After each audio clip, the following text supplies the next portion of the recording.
पानीपत की एक प्रमुख मार्केट पालिका बाजार के कंडम घोषित होने और सुप्रीम कोर्ट के आदेशों को देखते हुए नगर कमिश्नर ने मार्केट को खाली करने का आदेश दिया है और ऐसे में नगर निगम की 45 साल पुरानी बिल्डिंग से निगम दफ्तर तो खाली हो गया, पर 60 से 70 दुकानदार परेशान हैं। वो बार बार विधायक के पास जा रहे हैं। उधर निगम कमिश्नर सुप्रीम कोर्ट के आदेश हवाला दे रहे हैं तो विधायक सीएम के दरबार में जाने का भरोसा।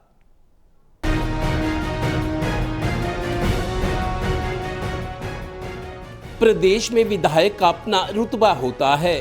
कांग्रेस राज में पानीपत के तत्कालीन विधायक बलवीर पाल शाह ने टोटल न्यूज़ के एक इंटरव्यू में कहा था कि प्रोटोकॉल के लिहाज से विधायक मुख्य सचिव के समकक्ष होता है, लेकिन प्रशासनिक अफसर की भी अपनी हैसियत होती है। अगर आईएएस हो तो और वजन वाला।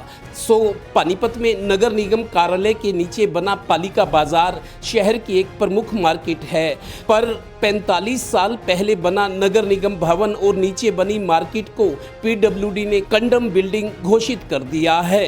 कभी भी कोई हादसा हो सकता है। वैसे भी अब भूकंप के झटके आते ही रहते हैं। नगर निगम ने तो अपना दफ्तर यहां से खाली कर दिया, पर 60-70 दुकानदारों की परेशानी, वो कहां जाएं? यहां रोजी रोटी का सवाल है। लीजिए नगर निगम कमिश्नर की अपनी मजबूरी और ऊपर के आदेश। कई बार हमने इसकी स्टडी करवा ली है और इसके जो सरिया है, अंदर का कंक्रीट स्ट्रक्चर है, दैट इज नॉट सेफ अभी लोगों के रहने के लिए।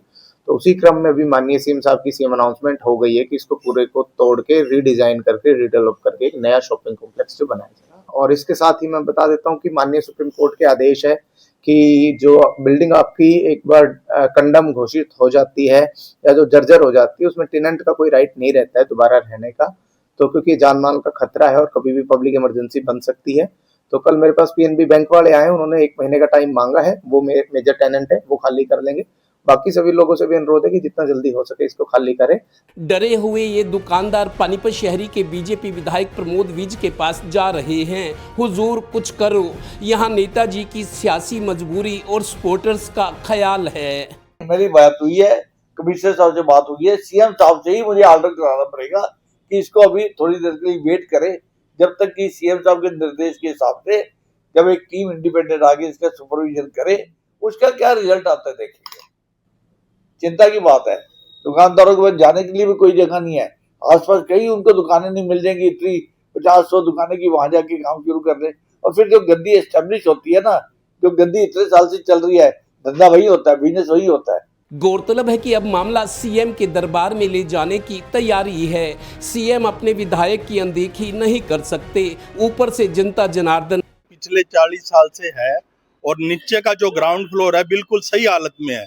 अगर आप भी खुद देखोगे अपने कैमरे से तो आपको भी नजर आ जाएगा भी ये बिल्कुल ठीक हालत में है, क्योंकि इसको मेंटेन करते हैं। आप अगर अपना घर भी मेंटेन नहीं करोगे वो भी खराब हो जाएगा। ऊपर जो सबसे सुपर स्ट्रक्चर है वो खराब था। जो पहले कमिश्नर थे उन्होंने दीवार थोड़ी कमजोर थी, वो उतरवा दी थी। 40 सालों से ये इस दुकान से हमारी जीविका चल रही है और कोई हमारे पास अन्य साधन नहीं है। नोटिस आता है जी दुकानें खाली करने का। हम लोग जो यहाँ इन्होंने किया है कि बिल्डिंग जर्जर है, सिर्फ फर्स्ट फ्लोर की छत मामूली जर्जर है, ग्राउंड फ्लोर बिल्कुल ओके है। ग्राउंड फ्लोर में आप कहीं भी कैमरा घुमा कर देख लो। निगम कमिश्नर की दलील ये कि कोई हादसा हो गया तो जिम्मेदारी नगर निगम की होगी, ऊपर से सुप्रीम कोर्ट के ऑर्डर। वैसे अब बाजार में कोई दुकान लाखों, कहीं कहीं तो करोड़ों में पहुंच गई है। किराए पर भी जाएं तो 60-70 दुकानें उपलब्ध कैसे होंगी? अजीब मुसीबत। सहयोगी डिम्पी मल्होत्रा के साथ Devendra Kathuria, total news, Panipat bureau.